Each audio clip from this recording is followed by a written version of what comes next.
Hey everyone, it's Ian at ESLexperts.com. This is the Riddler. It's an online ESL activity that you can download for free at the blog. Link in the description. It's derived from the Question Game, which is a resource that you can buy at the shop. Again, linked in the description.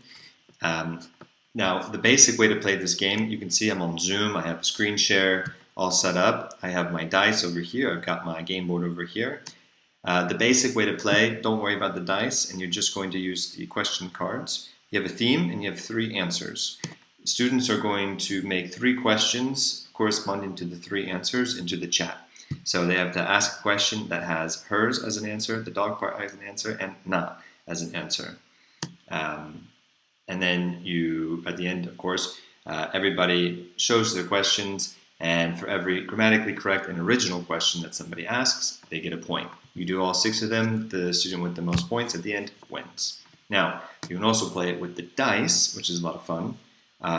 The link to the dice is in the blog post. Of course, if you have your own online dice, use those. So what you're going to do is the dice in the top corner is going to correspond to the theme. The dice in the lower corner is going to correspond to the answers. You roll the dice, and the die on the left is going to give you the theme. So you look for the 2, that's moms. And then the die on the right is going to give you the answers. So that's number 1. Number 1 here. So we have to match now. We have to match moms with these answers. So when you match themes to answers that were not designed to go together, the students have to go just a little bit further with their creative abilities and their question-making skills to make it work. Also, on page 2 of that PDF, we have some levels if you want to play and make it a little bit more difficult.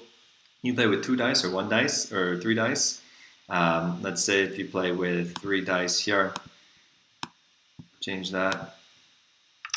And now the die on the far right is going to give you the level that your students are going to have to make their questions in. Here it's the past, so they have to make a question about the past. Here, a reported question, they have to make it in a reported question format.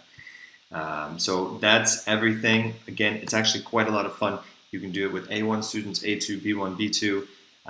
You're going to get some really funny answers with the more advanced students, and you'll see how difficult it really is for your more beginner students to form these questions, and you'll realize that they need a lot of practice.